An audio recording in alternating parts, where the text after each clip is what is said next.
তো বন্দনা মঙ্গলক হ্যাঁ, আমাদের পেজ নাম্বার কত ছিল? গত সপ্তাহে তো আমি ছিলাম না, কথা আমরা শুরু করি না তো। গত সপ্তাহে মহাপরিনির্বাণ সূত্র হয়নি।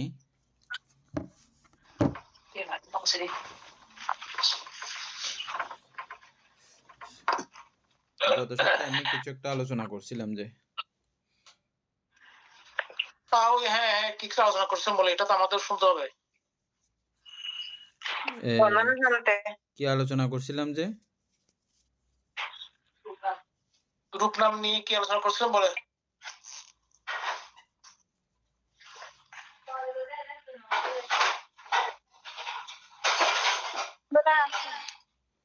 মঙ্গলক আর রেকর্ডও করি নাই গত সপ্তাহের ক্লাসটা, দরকারি ছিল। পরে ক্লাস শেষ হয়ে যাওয়ার পরে মনে হচ্ছে যে এটা রেকর্ড করা দরকার ছিল,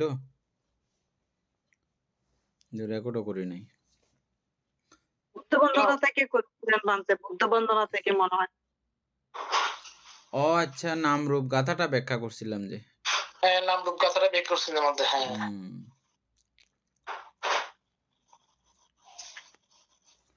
এটা বাংলাদেশ ক্লাসে একবার ব্যাখ্যা করব, তখন এটা রেকর্ড করলে এটাই হবে।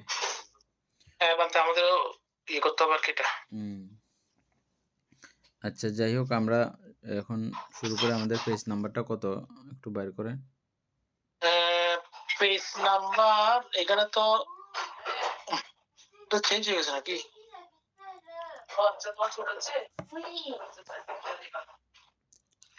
আঠাশ নিচের থেকে 28 দেখা যাচ্ছে না, এগুলো তো মনে হয় হয়ে গেছিল, এগুলো তো হয়ে গেছে, চেঞ্জ হয়ে গেছে এখানে। রিঙ্কু বড়ুয়া মনে আছে কত পৃষ্ঠা পর্যন্ত ইয়ে হয়েছিল? না ভানতে আমরা দ্বিতীয়তে গেছিলাম না, প্রথম অধ্যায় থেকে দ্বিতীয়তে চলে গেছিলাম তো নাকি? একটু লিখে রাখেন আজকে, মনে করে যেখান থেকে শেষ হয় সেখানে। এটা এক সপ্তাহ পরে তো মনে থাকবে না। হ্যাঁ ভানতে।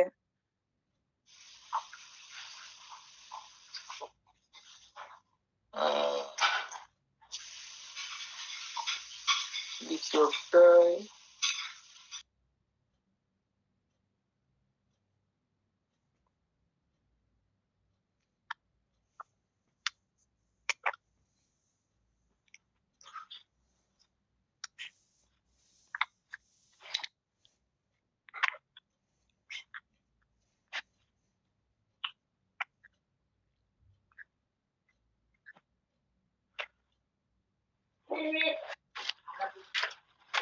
তোমার পিডিএফটা কোথায় থাকে?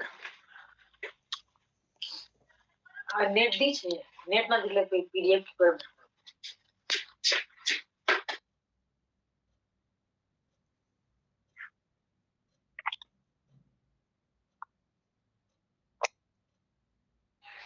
কথা শোনা যাচ্ছে না দাদা আপনার?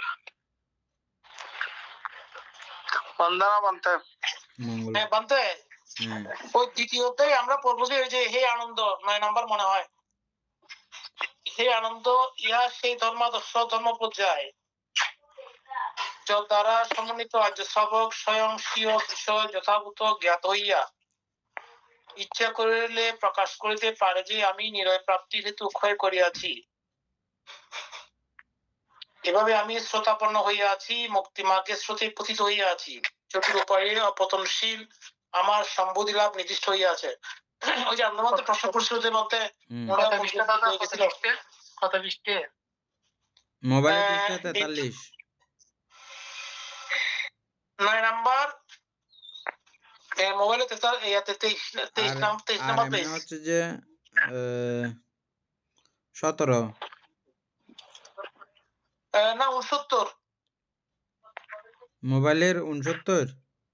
ও আচ্ছা, এমনি টানলে মানে 69 আসে, আর এমনি পেজ নাম্বার লেখা আছে দ্বিতীয় অধ্যায় 43 পেজ নাম্বার 43। আর আর কি এখন মহাপরিনির্বাণ সূত্র পর্যন্ত না?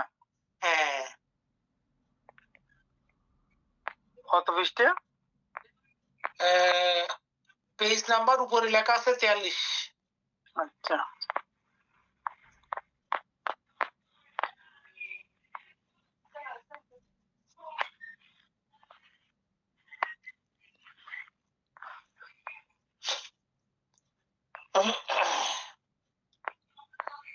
পাইছি সবাই পড়বো? হ্যাঁ পড়েন। আচ্ছা 10 নম্বর, ভগবান নাতিকা গ্রামস্থ স্টকময় অবসতে অবস্থিতি বিক্ষণের সহিত পুরোপুরো এই ধর্ম প্রসঙ্গ করিতেন। এই প্রকার শীল, এই প্রকার সমাধি, এই প্রজ্ঞা প্রজ্ঞা সম্ভাবিত চিত্ত কামাশ্রব ভবাশ্রব এই আশ্রব চতুষ্টয় হইতে সম্পূর্ণরূপে বিমুক্ত হয়। অতঃপর ভগবান নাচিকা গ্রামের স্বেচ্ছা অনুসারে বিহার করিয়া আয়ুষ্মান আনন্দকে সম্বোধন করিয়া বললেন, চলো আনন্দ, আমরা বৈশালীতে গমন করি। ও না, এটা তো পড়ছিলাম মনে হয় নাকি, বৈশালী গমন করার পরে ওই আম্রপালি কথা বুঝতে তোমাতে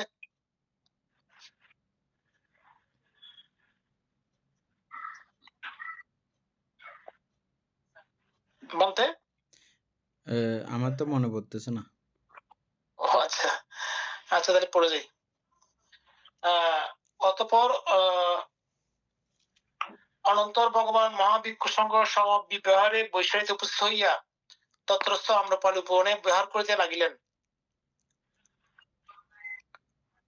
আচ্ছা, ওইদিন ব্র্যাকেটে বলা আছে, তখন বজ্জিবা লিচ্ছবি রাজাদের রাজধানী বৈশালী মহা সমৃদ্ধিশালী বহু জনাকীর্ণ মহানগরী তথায় ৭৭০০ খানা প্রাসাদ, ওই পরিমাণ কোটাগার ও পুষ্করণী ছিল এবং খাদ্যদ্রব্য অত্যন্ত সুলভ ছিল। তথাকার আম্রপালি নামিকা গণিকা অবিরূপা দর্শনীয়া ও মনোমুগ্ধকারিণী, পরম সৌন্দর্যে বিভূষিতা এবং নৃত্য গীত বাদ্যযন্ত্রে সুনিপুণা ছিল। অব্যাগত আর্থিকগণকে জনপ্রতি প্রতি রাতে ৫০ টাকা করিয়া দিতে হইত। তখন ভিক্ষু সংঘের মধ্যে ৫০ নতুন প্রব্রজিত হতোদ্যম ভিক্ষু ছিলেন। ভগবান জানেন যে আম্রপালি গণিকা ভগবত দর্শনে আগমন করিবে। তাহার দর্শনে ওই ভিক্ষুদের চিত্ত বৈকল্য যেন না ঘটে। দেহ বেদনা চিত্ত ধর্ম যে অসুচিপূর্ণ, দুঃখময়, অনিত্য, অনাত্মা এই স্মৃতি উৎপাদনের জন্য ভগবান দেশনা আরম্ভ করিলেন। ভগবান তথায় ভিক্ষুগণকে সম্বোধন করিলে বলেন, হে ভিক্ষুগণ, ভিক্ষু মাত্রেই স্মৃতিমান ও সম্প্রজ্ঞানকারী হইয়া বিহার করিবে, এই তোমাদের প্রতি আমাদের অনুশাসন। ভিক্ষুগণ ভিক্ষু কি রূপে স্থিতিমান হয়? ভিক্ষুগণ, এই শাসনস্থ ভিক্ষু বীর্যবান, সম্প্রজানকারী ও স্মৃতিশীল হইয়া কায়ে কায়ানুদর্শী হয়, অর্থাৎ কুৎসিত কেশ, লোম, নাকা, দন্ত, মাংস, অস্থি প্রভৃতি দাতৃংশ আকার বা উহার প্রকৃতি উৎপত্তি স্থানভূত মাটি, জল, অগ্নি, বায়ু এই চতুর্মহাভূতের সংমিশ্রণে সুগঠিত আহার্য দ্বারা সুপরিবর্ধিত দেহের প্রত্যেক অংশ বীর্য সহকারে স্মৃতি দ্বারা অবলম্বন করত প্রজ্ঞায় তথা পুঙ্খানুপুঙ্খ রূপে দর্শন করে দেহের শ্বাস প্রশ্বাস গমন স্থিতি প্রভৃতি বিশেষভাবে জানে। পদাদির সংকোচন প্রসারণ প্রাণভোজন প্রভৃতি দেহের প্রত্যেক অবস্থায় সম্প্রজানকারী হয়। তৎপর মৃতদেহ মশানে নিক্ষিপ্ত হইলে পচিয়া গলিয়া যে নববিধ একটা টিকা দিচ্ছে যে কি নববিধ অবস্থান্তর ১৪ প্রকার। আচ্ছা, এই রূপে অবস্থান্তর প্রাপ্ত হইয়া থাকে, তাহাও প্রজ্ঞাচক্রে দর্শন করিয়া থাকে। এই রূপে সর্বমোট ১৪ প্রকারে এই দেহ প্রত্যবেক্ষণ করত, অর্থাৎ অশুভ রূপে দেখিয়া শুভ সংজ্ঞা, অনিত্য রূপে দেখিয়া নিত্য সংজ্ঞা, দুঃখ রূপে দেখিয়া সুখ সংজ্ঞা, অনাত্মা রূপে দেখিয়া আত্মসংজ্ঞা ত্যাগ করে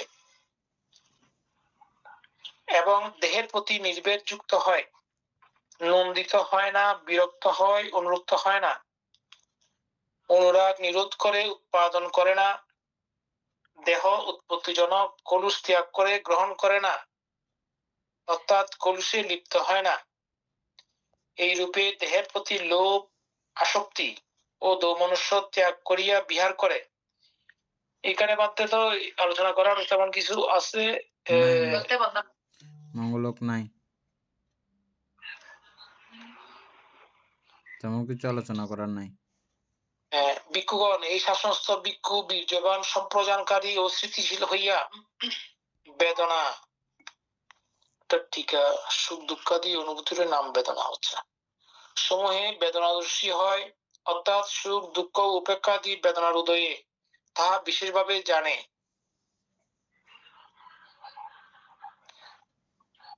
তাহা কি কামের আমিষ হেতু হইল,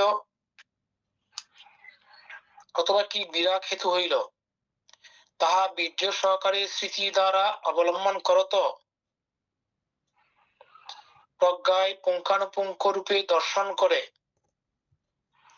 এবং জ্ঞাত হয়ে যে সুখ বেদনার উপস্থিতি সুখময়ী বটে, কিন্তু বিপরিণাম দুঃখদায়ক। এখানে ভাবনায় করে বলেছে এখন। অতএব সুখ বেদনা ও দুঃখ দুঃখ বেদনা শল্য তুল্য, উপেক্ষা বেদনা শান্ত বটে উদয়বিয়শীল। অতএব বেদনা মাত্রেই পরিবর্তনশীল বা অনিত্য বলিয়া দুঃখ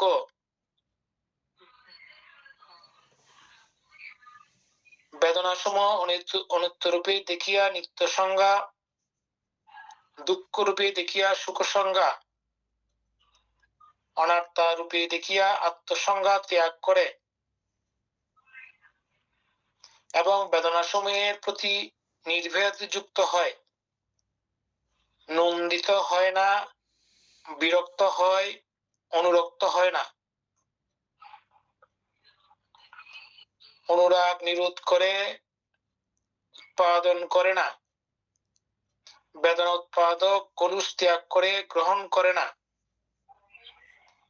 অর্থাৎ লিপ্ত হয় না। এই রূপে বেদনা সমূহের প্রতি লোভ দোমনস্য ত্যাগ করিয়া বিহার করে বান্তে বেদনা সমূহের প্রতি নির্ভেদ যুক্ত হয়। এটা বুঝেন নাই? এখানে নির্ভেদ বলতে মানে ভেদ করতে পারে এরকম কিছু না, নির্ভেদ মানে বেদনাকে বেদনার সঙ্গে অস্পৃষ্ট থাকে আর কি, বেদনাকে স্পর্শ করে না, বেদনাকে বেদনা বলেই জানে না, মানে ওই যে যথাযথ দর্শন আর কি, এক কথায়। আচ্ছা আচ্ছা, হ্যাঁ, মানে বেদনা সম্পর্কে যথাযথ দর্শনকেই নির্ভেদ জ্ঞান বলা হয়। আচ্ছা, এটা ভাবনা মানে সুখ বেদনায়ও আমাকে ইয়ে করতে কাবু করতে পারে না, আহ্লাদিত করতে পারে না, আবার দুঃখ বেদনায়ও আমাকে কাঁদাইতে পারে না। ঠিক এমন একটা অবস্থার নাম হচ্ছে নির্ভেদ, কোনোটাই আমাকে হিলাডিলা করতে পারে না।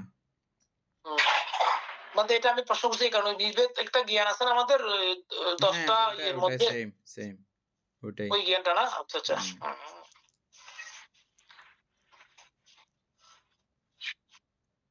তবে ওইখানে বলতে আমাদের যে ওই যেটা কথা বলছিলাম ওইটা তো নির্ভেদ জ্ঞান শুধু বেদনা সময়ের না, এখানে নির্ভেদ জ্ঞান বলতে এখানে পুরোপুরি এটাই, হ্যাঁ সবগুলো এখানে, হ্যাঁ স্পেশালি। ওকে, আচ্ছা, উইদিন ব্র্যাকেট বলা হচ্ছে উত্থানশায়ী শিশু ও স্তন্য পান সময়ে ক্রমে বুঝে যে আমি সুখানুভব করিতেছি, কিন্তু এ স্থলে সেভাবে জানিলে প্রকৃত জানা হইবে না, কারণ সেভাবে জানায় সত্য উপলব্ধির ত্যাগ হয় না, সত্য সংজ্ঞাও অপনীত হয় না, সুতরাং কর্মস্থান বা স্মৃতি উপস্থান ভাবনা হইবে না। এটা খুব মানে এটা অভিধর্ম না পড়লে এটা কথাগুলো আসলে বোঝা সম্ভব না। আবার পড়েন ওই জায়গাটা। হ্যাঁ, আমি আবার পড়ব। বলা হচ্ছে উত্থানশায়ী শিশু ও স্তন্য পান সময়ে ক্রমে বুঝে যে আমি সুখ অনুভব করিতেছি, কিন্তু এই স্থলে সেভাবে জানিলে প্রকৃত জানা হইবে না, কারণ সেভাবে জানায় সত্য উপলব্ধির ত্যাগ হয় না, সত্য সংজ্ঞাও অপনীত হয় না, সুতরাং কর্মস্থান বা স্মৃতি উপস্থান ভাবনা হইবে না। এমন ভাবে জানিতে হইবে যাহাতে সত্য উপলব্ধির ত্যাগ হয়, সত্য সংজ্ঞাও অপনীত হয়, তাহা হইলেই কর্মস্থান এবং স্মৃতি উপস্থান ভাবনা হইবে। বুঝছেন? মানে এখানে বলছো স্মৃতি উপস্থান ভাবনা শুধু বিপাশনাকেই ইন্ডিকেট করা হয়েছে। হ্যাঁ, হ্যাঁ মানে বান্দা। বিপাশানা কখন হবে, কোন পর্যায়ে গেলে বিপাশানা হয়, এটা নর্মালি সত্য উপরে উপরে সংঘাত ত্যাগ জানলেন। করতে হয়। হ্যাঁ, একদম হ্যাঁ সত্য ত্যাগ করতে হবে, সত্য ভাবনার চরম পর্যায়ে আপনাকে পৌঁছতে হবে। কোনটা চরম পর্যায়ে? ওই যে একেবারে ক্ষুদ্রাণুক্ষুদ্র অণুতে হুম, কায়াণু দর্শন, কায়ের বান্দা। অণু পর্যন্ত দর্শন করে আসতে হবে। তারপরে তারপরে অনুভূতি গুলো, হ্যাঁ। হ্যাঁ, বেদনায় বেদনাণু অণু, বেদনার অণু, তারপরে চিত্তের অণু, ধর্মের অনু। ধর্মের অণু।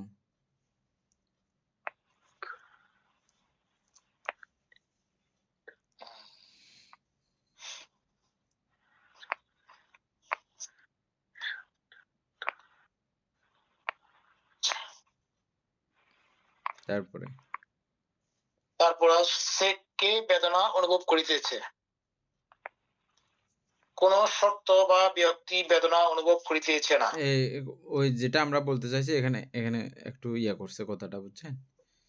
হ্যাঁ বান্দা, একটু এটা পরিষ্কার করছে। বিস্তারিত দিতে বান্দা এখানে হ্যাঁ, ভাগ ভাগ করেছে বোঝার জন্য। হ্যাঁ, কাহার বেদনা, কোন শর্ত বা ব্যক্তিরও বেদনা নহে, কি হেতু বেদনা উৎপন্ন হয়, সুখ দুঃখাদি বস্তু অবলম্বনেই বেদনা উৎপন্ন হয়। তখন লৌকিক আচ্ছা, এই ব্যবহার বসে কথাটাকে বলা একটু করে ইয়া করুন তো, ব্যাপক করুন তো। কাহার বেদনা মানে ওই জায়গাটা আবার আবার পড়েন এই জায়গাটা। কে বেদনা অনুভব করিতেছে, কে বেদনা কোন অনুভব করিতেছে, এটা হ্যাঁ যদি বলে এখন আপনি কি কি উত্তর দেবেন? উত্তর এখানে কিন্তু আছে, উত্তর পর্যন্ত আছে উত্তর নাকি? আছে আছে বান্দা। হ্যাঁ, কি উত্তর আছে যে? বলা হচ্ছে কোন শর্ত বা ব্যক্তি বেদনা অনুভব করিতেছে না। কোন সত্য বা ব্যক্তি বেদনা অনুভব করিতেছে না, এই কথাটা না, একটু করে ইয়া করেন, বিশ্লেষণ করেন সবার জন্য। আপনি করেন একবার, উপাসিকা করবে একবার, সুকুমার বাবু করবে একবার, আরো যারা যারা করতে পারবেন করবেন। প্রথমে আপনি করেন। এখানে বেদনা অনুভব করতেছে বলতে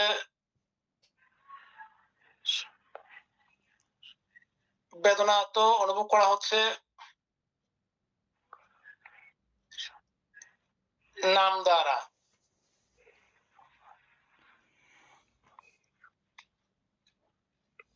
তো সুতরাং এখানে ব্যক্তিও নাই, শর্তও নাই।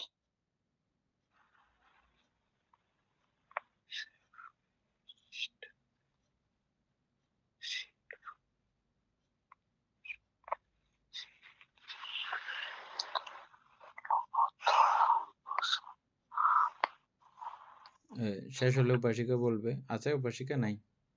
আচ্ছা আচ্ছা বলতে বলতে বলতে না।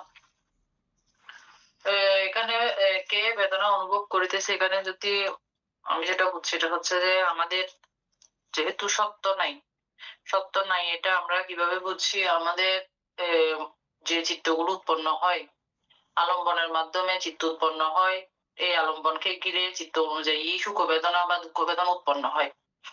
তাহলে এখানে আমরা দেখছি যে আগে এখানে পট্টানের মতো, মানে পট্টান আর কি, পট্টান সংযুক্ত, একটার কারণে একটা হয়, একটার কারণে একটা হয়, সবগুলো মিলেমিশে একটা জিনিস উৎপন্ন হয়, অর্থাৎ যে কোনো একটা বেদনা উৎপন্ন হয়। তো এখন যদি আবার আলাদা আলাদা করে দেখতে যাই, এখানে এই সবগুলো মিলেই আমরা আমি বলি। তো এখানে সবগুলো আলাদা আলাদা করলে এখানে আমি বলে কোনো কিছু নাই।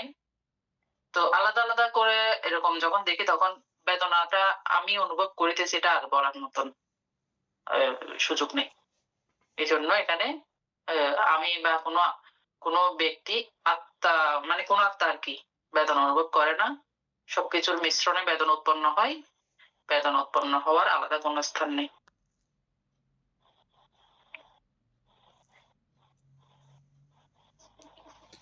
সুকুমার বাবু বলেন।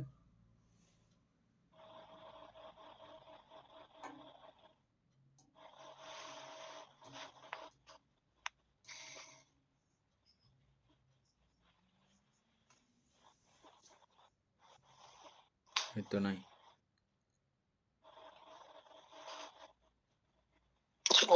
আছে তো বন্ধু? বানতে আসি যে বাসায় একজন মেহমান আসছে তো, সেজন্য আপনি শুনতেছি আর কি, আমি মধ্য। ঠিক আছে, বন্ধ করে দেন।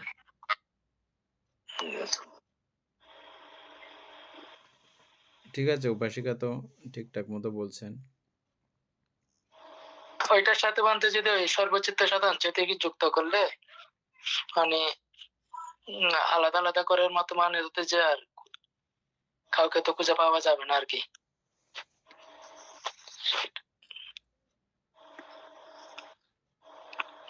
ঠিক আছে, ইয়ে করুন।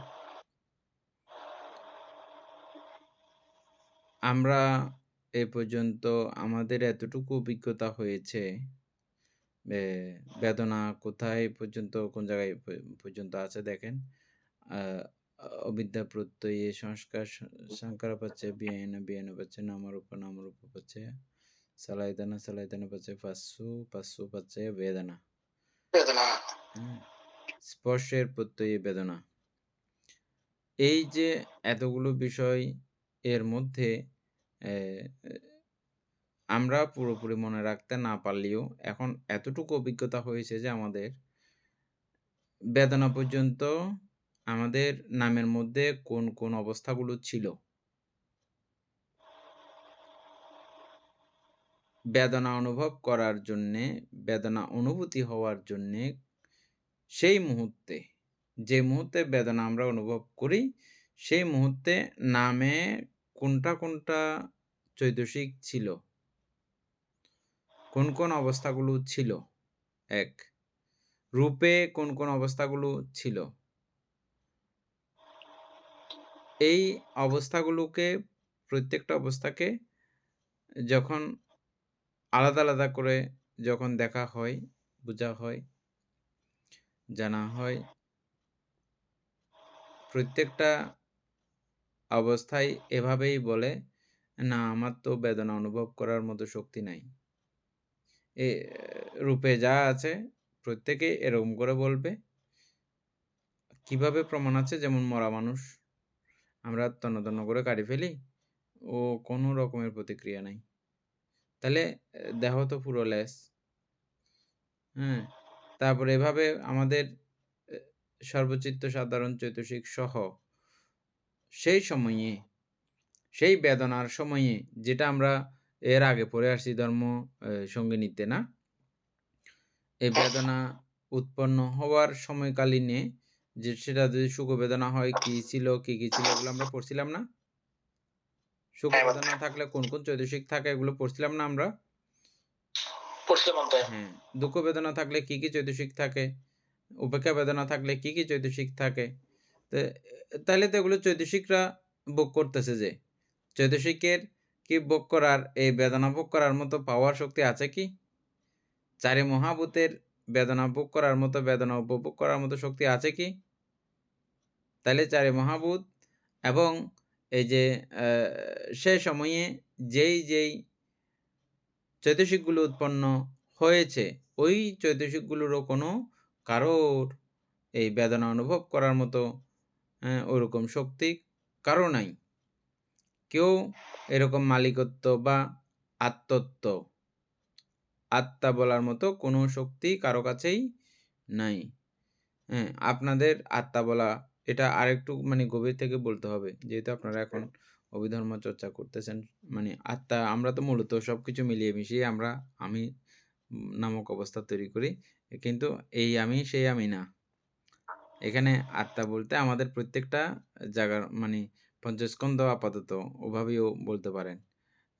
রূপ, বেদনা, সংজ্ঞা, সংস্কার, বিজ্ঞান, এগুলোকে হ্যাঁ, এগুলোকে ইয়ে করবেন, মেনশন করবেন। সবকিছু মিলিয়ে যেটা আমি বলি এটা অনেক স্থূল, হ্যাঁ, অনেক স্থূল মোটা বিষয় আর কি। এটা থেকে আর একটু সূক্ষ্মভাবে চিন্তা করবেন আপনারা, যেহেতু আমরা অভিধর্ম চর্চা করতেছি সেই আলোকে। আচ্ছা, তাইলে এখন উপাসিকা যেটা বলছে সেটা ঠিক আছে, আমি আরেকটু বললাম আর কি, না? আশা করি সবাই বুঝছেন। কোনো চৈতসিকেই বেদনা অনুভব করার ক্ষমতা রাখে না, রূপে তো রাখে না, যেটা একদম বুঝছি আমরা, না? রূপিত রাখে না বলতে নাম দ্বারা এটা ইয়ে হবে, সেটা বলছিলাম আর কি। হ্যাঁ, হ্যাঁ এবং নামেও দেখতেছি যে না, কোনো নামেরও এরকম অধিকার ক্ষমতা নাই যে বেদনা অনুভব করবে। সেজন্যই বলা হচ্ছে যে কি, বেদনা অনুভব করে এমন কাউকে দেখতে পাওয়া যায় না। এটা আমরা নামরূপের মধ্যে আলোচনা করার সময় এই আলোচনাগুলোই আসলে মূলত ফুটে উঠছিল। গাথাটা যে বলছিলাম গত সপ্তাহে, নামরূপ গাথা এটাই। এটার সারাংশ মূল ব্যাখ্যা হচ্ছে যে এগুলোই আলোচনা করছিলাম সেদিন।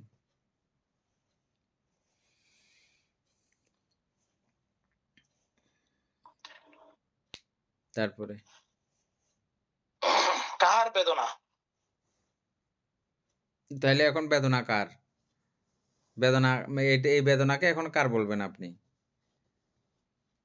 হ্যাঁ, কারো বলার কোনো উপায় আছে? সবগুলো সিস্টেম করে ওই রংধনুর মতো একটা উৎপন্ন হয়েছে মাত্র। রংধনু যেরকম আমরা মানে ওই দিনের আলোও লাগবে, সূর্যটাও এরকম অ্যাঙ্গেল করে পড়তে লাগবে, ওই সময় রেণু রেণু বৃষ্টিও হতে লাগবে। হ্যাঁ, তারপরে সবকিছু মিলেমিশে একাকার হলে রংধনু হয়ে যায়। প্রত্যয়ের সমন্বয়ে। হ্যাঁ, রংধনু হয়ে যায়। ঠিক একইভাবে এই সব বিষয়ের সমন্বয়ে এই বেদনা নামক অবস্থা তৈরি হয়েছে। তো এখন বেদনা কার বললে কেউ এখানে বলবে না বেদনা আমার। কোনো চৈতসিকও বলবে না, কোনো রূপখণ্ডও বলবে না বেদনা আমার। মানে কিন্তু অনুভবটা কে করে? নাম নাম দিয়ে তো করা হয়, তাই না? অনুভব করার কেউ নাই, এটাই মজা। না আমরা তাহলে অনুভব করি কি দিয়ে? সবগুলো এটা মিলে ওই যে অনুভব হচ্ছে যে ওইটা আর কি, যেমন এই রংধনু বললাম এখন, এটা না সিস্টেমে রংধনু। সবকিছু হয়ে যায়, সিস্টেমে হ্যাঁ সবকিছু হয়ে যায়। যতক্ষণ আত্মসংজ্ঞা বিদ্যমান ততক্ষণ অনুভূতির ব্যাপারটা আমাদের মধ্যে থাকে। হ্যাঁ, তারপরে এই অনুভূতিকে কেন্দ্র করে এই অনুভূতির অবস্থাগুলোকে সার প্রকৃত যথাযথ না বোঝার কারণে এই অনুভূতি নিয়েই আমরা দৌড়াচ্ছি। এইখানেই মানে বুদ্ধ ধর্মটা বোঝা আর কি, বুঝছেন? খুব সুন্দর প্রশ্ন আপনার এখন যেটা করছেন। তাইলে অনুভব করে কে? অনুভব করার কোনো মানুষকে এখানে খুঁজে পাওয়া যায় না, কোনো ব্যক্তিকে খুঁজে পাওয়া যায় না, কোনো ব্যক্তি না কোনো চৈতসিককেও খুঁজে পাওয়া যায় না যে অনুভব করতে পারে। ওই লাইনগুলো খুব সুন্দর ছিল, সুকুমার বাবুর মনে আছে? কে ভোগে কর্মের ফল খুঁজিয়া না পাই। আমরা ভাবনার সময় যে বলি, উল্টান না কেউ, কারো মোবাইল খোলা থাকলে। গত ক্লাসে দিয়েছিলাম বইটা। আচ্ছা, বইতে ক্লাস দিচ্ছেন যে?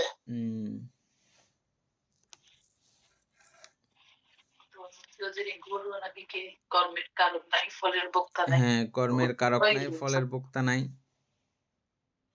কবি বলবো বলছেন। পপি বড়ুয়া বলছিল যে না? না এটা আগের, এটা এখন নাই ক্লাসে। ও,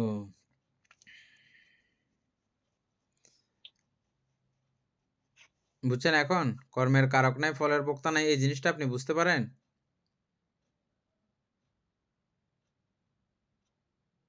এভাবেই হবে আর কি বলতে। আচ্ছা, যাই হোক, এই নামরূপ গাথাটা আমরা তাইলে আরেকদিন ইয়ে করবো। আজকে তো আমরা হ্যাঁ আদিক কথা বলতে, হ্যাঁ সেটা শেষ করলাম। আধা ঘন্টা আর আজকে। হবে না, 1 ঘন্টা লাগে পুরা মোটামুটি ইয়ে করতে। আর সামনের সপ্তাহে মনে রাখবেন, হ্যাঁ, বলতে এটা অত্যন্ত দরকারি, অত্যন্ত জরুরি। আমাদের কিন্তু এমনি দূর হওয়ার কথা, অর্থাৎ আমি ঠিক মতো সেভাবে আলোচনা করতে পারিনি বলে হয়তো বোঝা হয়নি, না হলে দূর বুঝে যাবার কথা। এটা যা আলোচনা হয়েছে আমাদের এতটুকুতে নামরূপ গাথাটা বোঝার কথা। বোঝা যাইতে পারতে যখন বলেন তখন অনেক বোঝা যায়। এইগুলো ব্যাখ্যা করতে হবে, শুধু বুঝলে হবে না। নামরূপ আমি নহি, নহে ও আমার, নামরূপ কারো নহে, নহে কিংবা পর,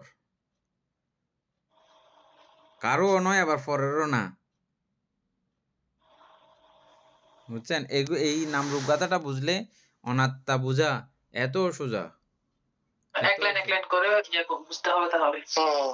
এক লাইন অবশ্যই। পুরোটা প্রত্যয়ের সমন্বয় হচ্ছে আর কি বলতে। হ্যাঁ আচ্ছা, এক কাজ করেন, ওটা একটু বাইর করে ফেলেন, এটা আলোচনা করি এখানেই থাক। আচ্ছা পৃষ্ঠা লিখে রাখলে ভালো হবে, এটা কত পৃষ্ঠাতে? এটা ঠিক আছে, মনে থাকবে এটা 45, আমি প্রথমে বুঝলাম 45।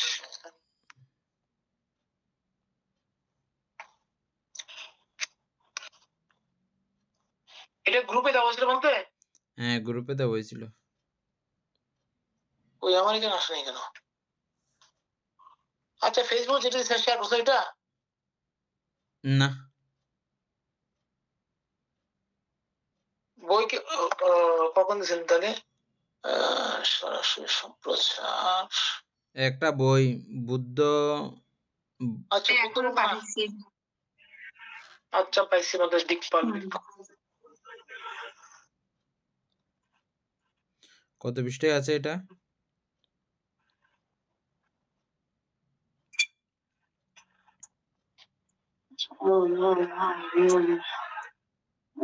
কথা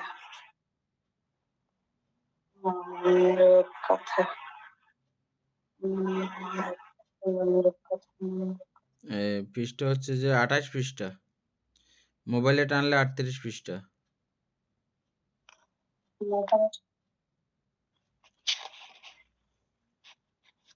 পাইছেন?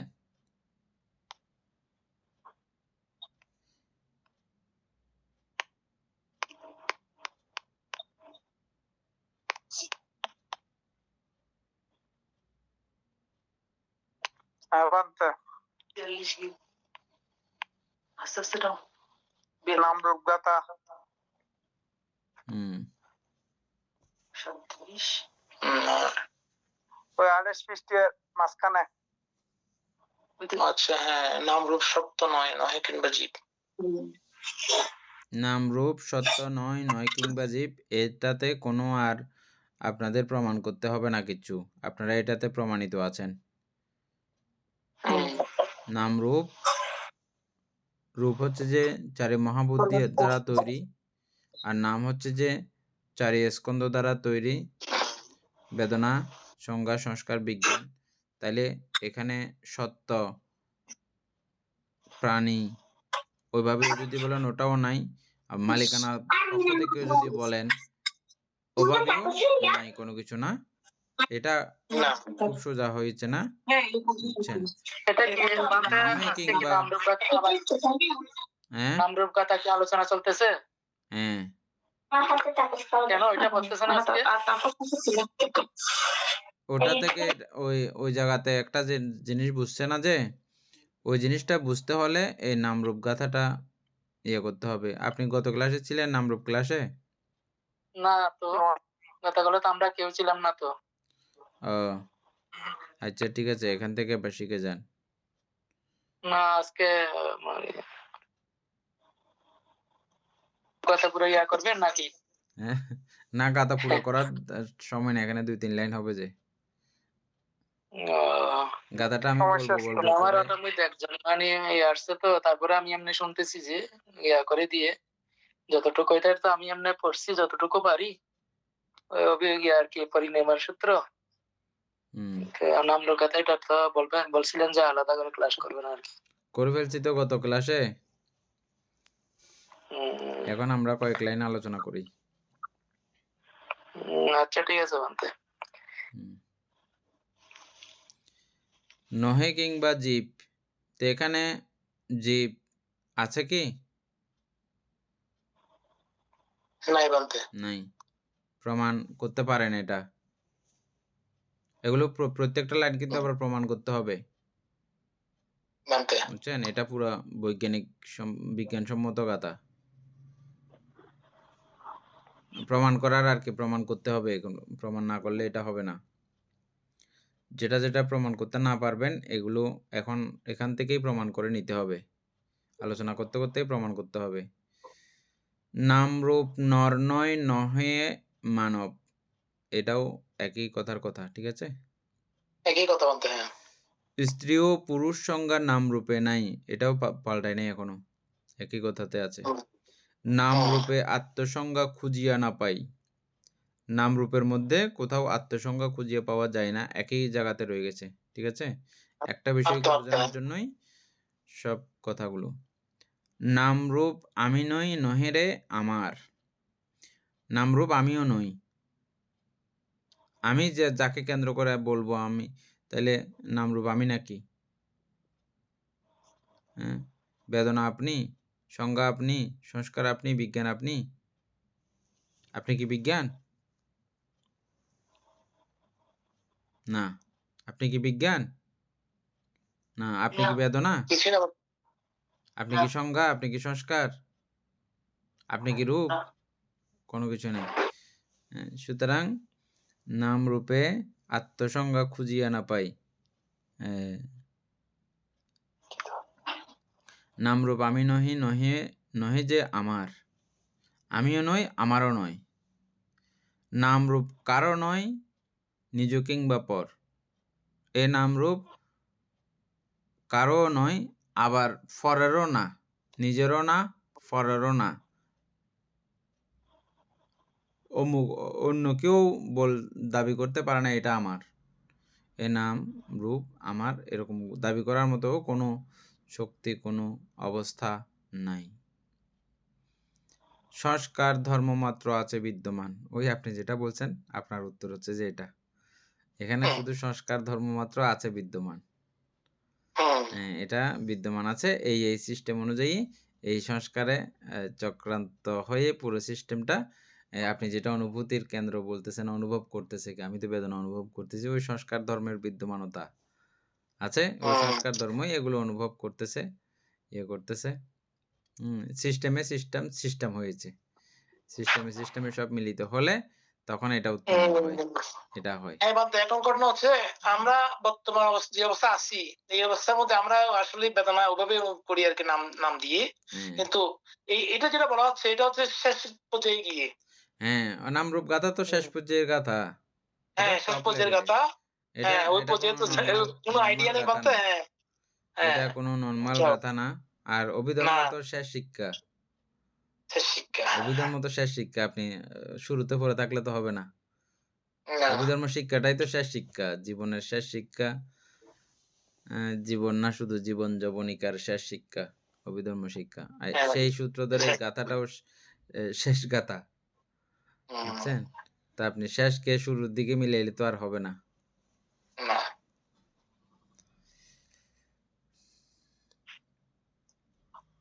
তারপরে বিদর্শন জ্ঞান মার্গে মিলায় সন্ধান। এই বিদর্শন জ্ঞান মার্গে মিলাই সন্ধান।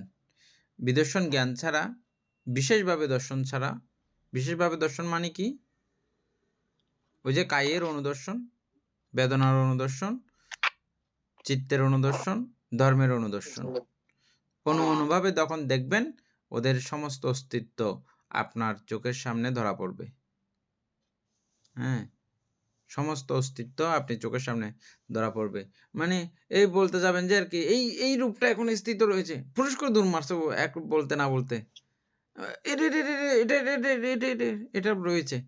একটাকেও বলার মতো একটা মুহূর্ত কালও আপনি পাবেন না যে একটা রূপকণাকে, একটা অণুকে বলার জন্য যে এটা রয়েছে, এটা স্থিত রয়েছে, এখন এই সময় এই মুহূর্তে স্থিত আছে, বলার মতো পরিস্থিতি নাই।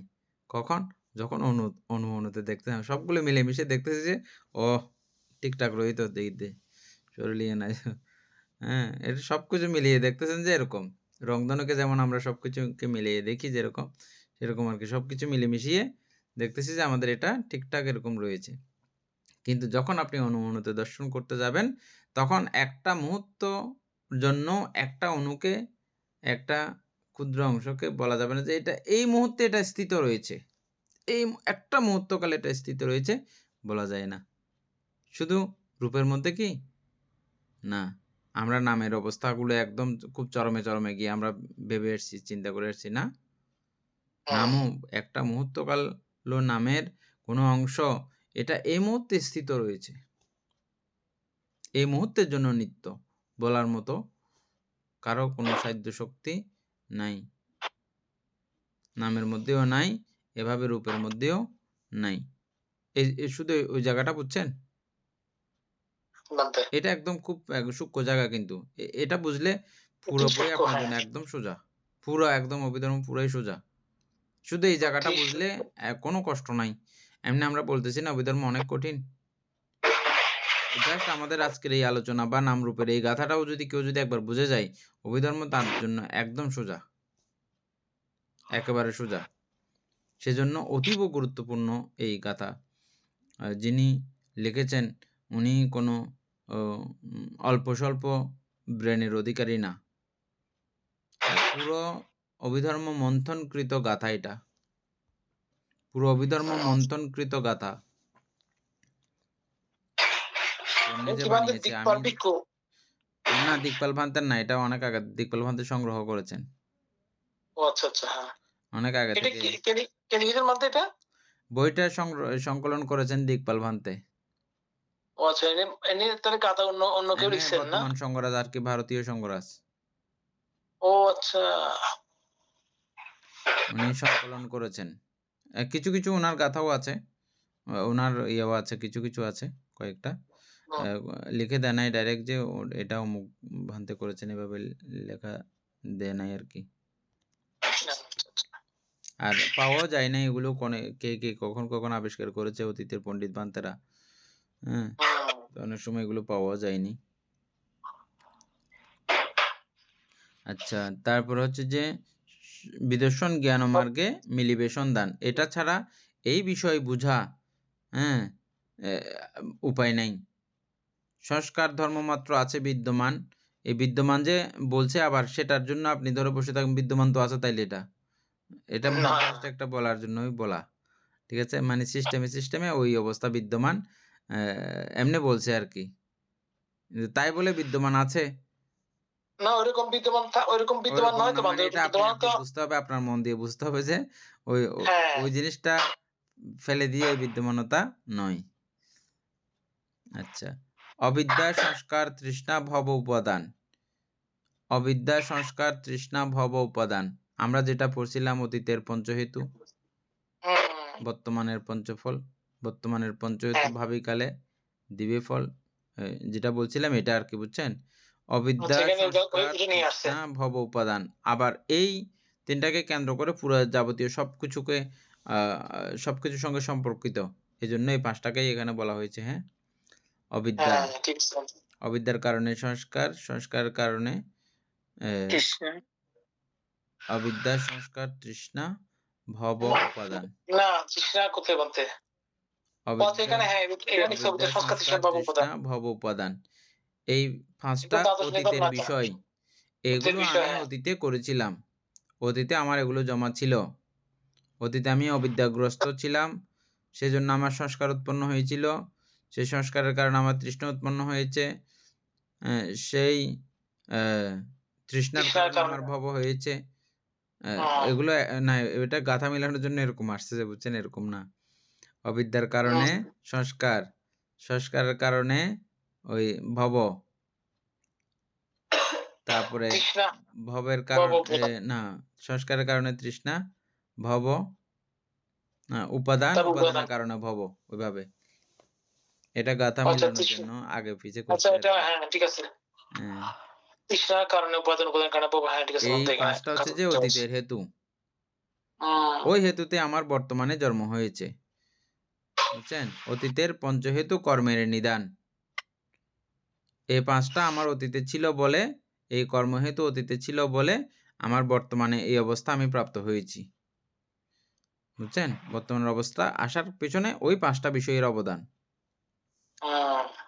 আচ্ছা, এই পঞ্চহেতু তরে বর্তমান ফল, এই পঞ্চহেতুতে আমার বর্তমানের এই ফলটা আমি পেয়েছি, বর্তমানের ফল, বর্তমানের হেতু পরে দিবে ভাবি ফল, আমার বর্তমানে আবার এই পাঁচটা হেতু বানাবে, বর্তমানে যদি আমি অবিদ্যায় থাকি আর সংস্কার হবে, তৃষ্ণা ভব উপাদান এগুলো হবে, বুঝছেন? অবিদ্যায় থাকলে আবার এগুলো হবে, আবার এগুলো হবে, মানে ভবিষ্যতে আবার জন্ম হবে, বুঝছেন?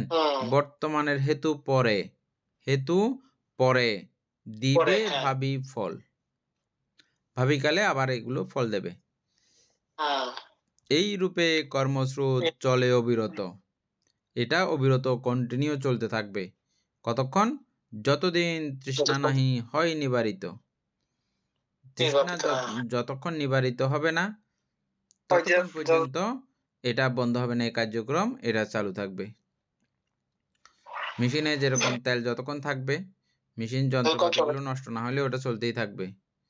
তেল নিয়ে ফেললে আর মেশিন চলতে পারবে না, যত ইঞ্জিন ভালো হবে হোক।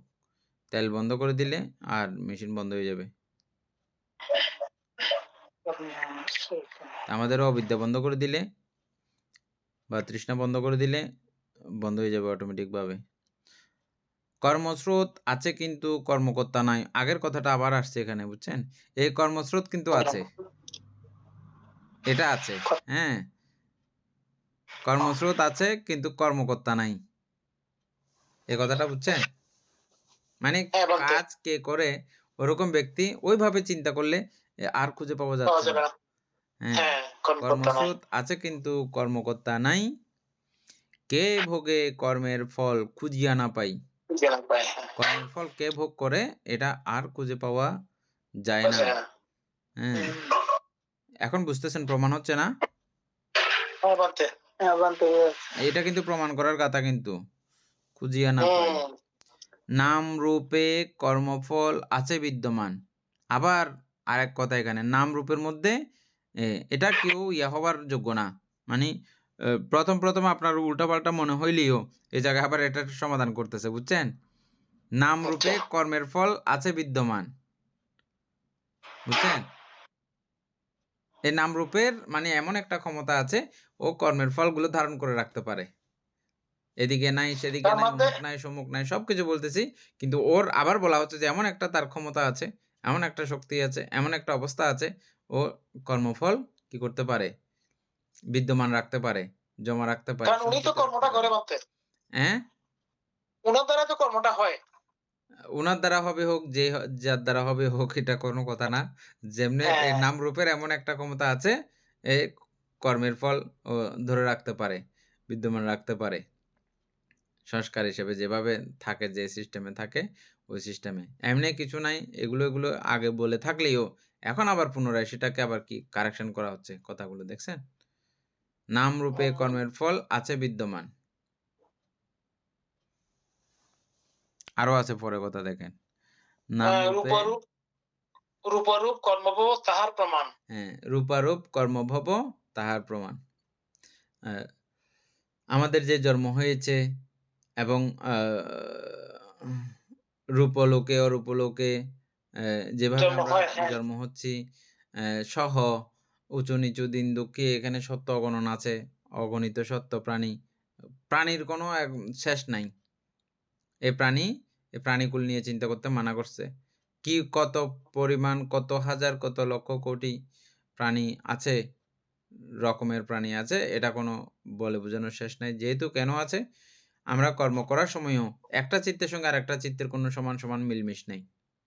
একই পুণ্যচিত্ত মনে করেন, কুশল চিত্ত, কিন্তু দুইজনে করেছে দুই রকম হয়ে গেছে, একই রকম হয় না। এই জন্য একজন মানুষের চেহারার সঙ্গে একজন মানুষের চেহারার কোনো মিল নেই, একজন মানুষের আঙ্গুলের ছাপের সঙ্গে আরেকজন মানুষের আঙ্গুলের ছাপের মিল নেই, একজন মানুষের চোখের সঙ্গে একজন মানুষের চোখের মিল নেই। কেন এগুলো? এই যে আমাদের কর্মের বৈচিত্র্যতা, আমরা কে কিরকম করে কর্ম সম্পাদন করি, এটার কোনো ইয়া নাই, ঠিক ঠিকানা নাই।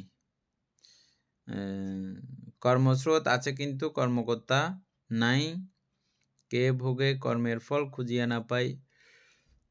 নাম রূপে কর্মফল আছে বিদ্যমান, রূপারূপ কর্মভাব কর্মভব তাহার প্রমাণ। মানে আমার বর্তমান যে অবস্থা এগুলো হয়েছে, এটা মানে প্রমাণ কি? আপনি যদি বলেন যে কি এটার প্রমাণ কি আছে, যে এই যে এগুলো আছে, কিভাবে আপনি প্রমাণ করবেন? প্রমাণ হচ্ছে আমার বর্তমান এই দেহটাই। কেউ 10 তলা বাড়িতে থাকতেছে, কেউ আবার গাছতলায় থাকতেছে, ঘটনা কি? যেটা আমাদের শুভ মানব বুদ্ধকে প্রশ্ন করেছিল আর কি, বুঝছেন? বুদ্ধ তখন এটা বলছিল, রূপারূপ কামভাব তাহার প্রমাণ। কেহ ব্রহ্মা, কেহ দেব, কেহ নরনারী। ওই কর্মের ফলে কেহ ব্রহ্মা হয়ে যায়, কেহ দেবতা হয়ে যায়, কেউ নর হয়, কেউ নারী হয়, কেউ ভূত হয়, কেউ প্রেত হয়, কেউ নিরয়ী হয়, কেউ অসুর হয়, এভাবে জন্মগ্রহণ করে। আবার কেউ উঁচু কুলীয় মানুষ, কেউ নিচু কুলীয় মানুষ, কেউ খুব গরিব, কেউ খুব দুঃখী, এরকম সত্য আছে, অগণন প্রাণী সত্যগণ আছেন। আবার কেউ অন্ধ, আবার কেউ খঞ্জ, বিকলাঙ্গ, এগুলো সবগুলো কর্মের কারণ। কর্মের কারণে হচ্ছে। কর্মবশে এই নাম রূপ বিভিন্ন আকার প্রাপ্ত হয়, বিভিন্ন রূপে রূপায়িত হয়। কিসের কারণে? কর্মফলে। কর্মের এটাই কারণে। প্রমাণ। এখানে কেউ কোনো সৃষ্টিকর্তা বা কোনো এমন সর্বশক্তিমান নাই যে এগুলোকে গঠন করে এভাবে ইয়া করেন, এগুলো না। এগুলো সব এই নাম রূপের কর্মের কারণে বিভিন্ন আকারে বিভিন্ন রকমের ভিন্নতা রূপ প্রাপ্ত হয়। তৃষ্ণার কারণে জীব ঘুরে চক্রাকারে। এই তৃষ্ণার কারণেই এই যে চক্রটা বললাম, অতীতের পঞ্চহেতু, বর্তমানের পঞ্চফল, বর্তমানের পঞ্চহেতু, ভাবিকালে দিবে ফল। এই যে ঘটনাটা ঘটতেছে ওই যে তৃষ্ণার কারণে ঘুরে চক্র আকারে, চাক্কার মতো চক্র আকারে এই ঘূর্ণায়মান রয়েছে। জন্মজরা ব্যাধি মৃত্যু দুঃখ যে ভীষণ, নামরূপ একমাত্র ইহার কারণ। এই জন্মজরা দুঃখ আদি যেগুলো আমরা পড়েছি, দুঃখ, ওই দুঃখগুলো তো ভীষণ দুঃখ না? এটার কারণ কে? এই নামরূপেই এই দুঃখগুলো এভাবে উৎপন্ন করতেছে। ইহার কারণ হচ্ছে যে নামরূপ। তৃষ্ণার কারণে হয় আপনি উদয়। এটা তৃষ্ণার কারণে আপনা আপনি উদয় হবে এই নামরূপগুলো। হয় কি তৃষ্ণার কারণে আপনা আপনি উদয় হয় নামরূপ? বলেন, প্রমাণ দেন। আমরা যখন তৃষিত হই, আমাদের চিত্ত যখন যবনে গেল, ওই গিয়ে তারপরে একটা চিত্ত গঠিত হয়ে যায়, সেভ করে নেয়। ওই সেভকৃত বিষয়টাকে আমরা উপাদান বলতেছি। ওই উপাদানের কারণে কি হয়ে যাচ্ছে? ভব হয়ে যাচ্ছে। তারপরে ওই যে ভব বলতে 19 প্রকার প্রতিসন্ধি বিজ্ঞান যেগুলো পড়েছেন আর কি, 19 প্রকার প্রতিসন্ধি চিত্ত, যেগুলো জন্ম নেওয়ার চিত্ত আর কি। ওই প্রতিসন্ধি চিত্ত আবার কিভাবে একটা রূপখণ্ডকে কেন্দ্র করে ক্রমান্বয়ে বড় হয়েছে, সমস্ত কিছুগুলো আমরা পড়ে আসছি না? ওই সিস্টেমটা বুঝলে পুরোটা একদম ইজি। তৃষ্ণার কারণে হয় আপনি উদয়। এই তৃষ্ণার কারণে এটা আপনা আপনি ওই এই নামরূপটা আবার উৎপন্ন হয়ে যায়। বুঝছেন? একদম সোজা না এটা? সোজা, কিন্তু খুব গভীর। গভীর মানে অতি গভীর, সেরা গভীর, শ্রেষ্ঠ গভীর। আমরা তো বুঝতেছি আর কিভাবে, কিন্তু এটা প্র্যাকটিক্যাল বোঝানো হবে না। প্র্যাকটিক্যাল অবশ্যই আপনারা বুঝার মতো পর্যায়ে আছেন, না বুঝার যে এরকম না, কিন্তু আপনারা কিন্তু বুঝতেছেন এটা। তারপরে হচ্ছে যে তৃষ্ণা ক্ষয় বিনে তার নাহিক বিলয়। তৃষ্ণা ক্ষয় না হলে এই নামরূপের বিলয় কখনো হবে না। বিলয় তো হচ্ছে প্রতি মুহূর্তের মধ্যে, সেটা অন্য কথা, কিন্তু এটার এই সার্কেলটা, ঘূর্ণায়নটা বন্ধ করতে হলে তাকে ওই তৃষ্ণা থেকে বন্ধ করার প্রযত্ন করতে হবে।